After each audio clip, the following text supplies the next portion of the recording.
অনেকদিন আগে একটি জঙ্গলের একটি গাছে একটি টুনটুনি পাখি বাস করত।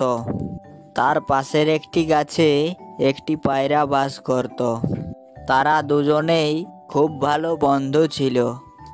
তারা দুজনেই সুখে শান্তিতে বসবাস করত। ওই জঙ্গলেরই আর একটি প্রান্তে একটি গাছে একটি দুষ্টু কাক বাস করত। সে খুব দুষ্টু ছিল এবং কি করে টুনটুনিদের ক্ষতি করা যায় তার উপায় ভাবতো। টুনটুনি ও পায়রা এই জঙ্গলে থাকায় আমি আশেপাশে কোনো খাবার খুঁজে পাচ্ছি না।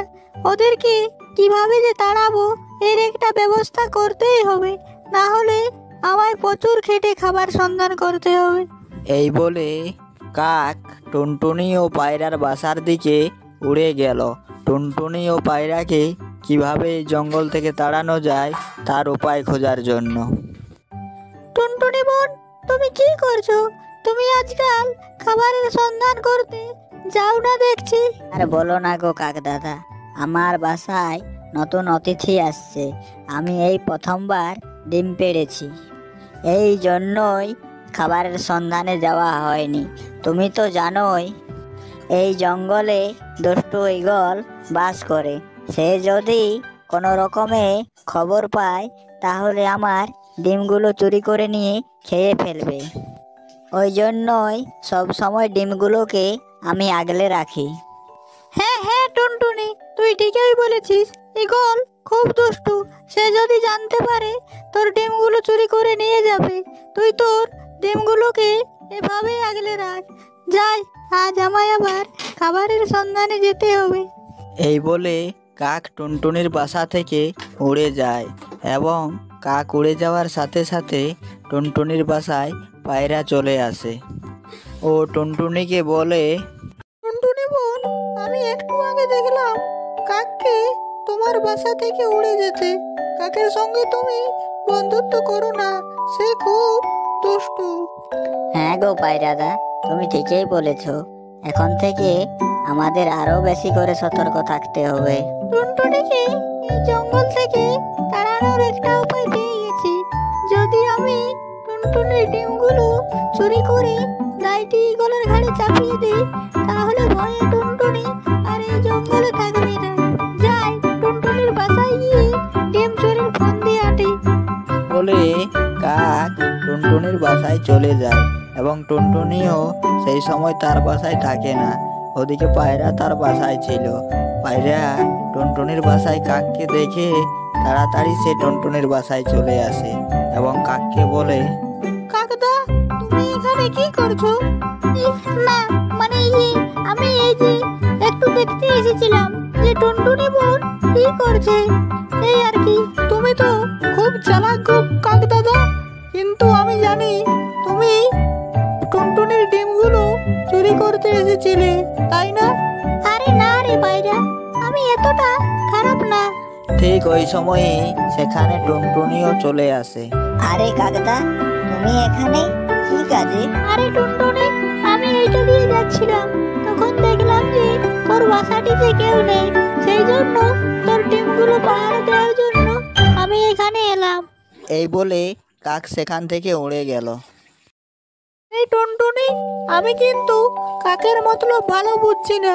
সে তোকে একরকম কথা বলছে আর আমাকে একরকম কথা বলছে।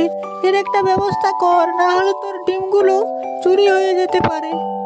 হ্যাঁ গো পায়রাদা, এর একটি আমি উপায় ভেবেছি। আসল ডিমগুলো আমরা তোমার বাসায় নিয়ে গিয়ে রেখে দেব এবং নকল ডিম এনে আমার বাসায় রাখবো। আর চুরি করলেও কাক সেগুলো চুরি করবে। হ্যাঁ টুনটুনি বোন, এই তো তুই দারুণ বুদ্ধি বের করেছিস। এইবার কাক বুঝতে পারবে যে চুরির আসল শাস্তি কি। এই বলে পায়রা ও টুনটুনি তারা দুজন মিলে টুনটুনির ডিমগুলো পায়রার বাসায় নিয়ে যায় এবং পায়রার বাসায় রেখে দেয়। তারপর তারা দুজন মিলে নকল ডিম বানাতে চলে যায় এবং কিছুক্ষণ পর নকল ডিম বানিয়ে নিয়ে এসে টুনটুনির বাসায় রেখে দেয়। দূর ছাই, কাল ওই পায়রার জন্য একটুর জন্য টুনির ডিমগুলো চুরি করতে করতে পারলাম না। আজ যা তাই গিয়ে ভালো করে দেখে শুনে চুরি করতে হবে এবং পায়রার দিকে বেশি করে লক্ষ্য রাখতে হবে, না হলে আজও আবার ভেস্তে যাবে। চলো পায়রাদা, এখন আমরা দুজনেই খাবারের সন্ধানে যাই। কাক এলো আমাদের নকল ডিমগুলো নিয়ে যাবে, তাতে আমাদের কিচ্ছু হবে না। কাক উল্টো নিজের শাস্তি নিজেই পাবে। এই বলে টুনটুনি ও পায়রা তারা দুজনে খাবারের সন্ধানে চলে যায়। কিছুক্ষণ পর টুনটুনিদের বাসার কাছে কাক আসে। কাক কাউকে দেখতে না পেয়ে তাড়াতাড়ি টুনটুনির ডিমগুলো নিয়ে পালিয়ে যায় এবং তার বাসার কাছে এসে মনে মনে ভাবে, যদি এই ডিমগুলো আমি ঈগলকে দিয়ে দিই, তাহলে ঈগল খুশি হয়ে আমার উপর আর কোনোদিন আক্রমণ করবে না। যাই, ঈগলকে গিয়ে দিয়ে আসি ডিমগুলো। এই বলে কাক ঈগলের বাসার দিকে উড়ে যায় এবং কিছুক্ষণ পর ঈগলের বাসায় পৌঁছে কাক ঈগলকে ডিমগুলো দিয়ে দেয় এবং ঈগল ডিমগুলো পাওয়ার সাথে সাথে বুঝতে পারে যে ডিমগুলো নকল। কাক, তুই খুব চালাক না? তুই আমাকে নকল ডিম দিয়ে ভেবেছিলি বোকা বানাবো, কিন্তু যেহেতু আমার এইসবেই আহার, তাই আমি আসল নকল খুব সহজেই চিনতে পারি। আজ তোকে আমি মেরে তোর মাংস খাবো। ওই কথা শুনতে না শুনতেই কাক সেখান থেকে উড়ে চলে গেল এবং তার পেছন পেছন ঈগল তাকে তাড়া করে নিয়ে চলে গেল।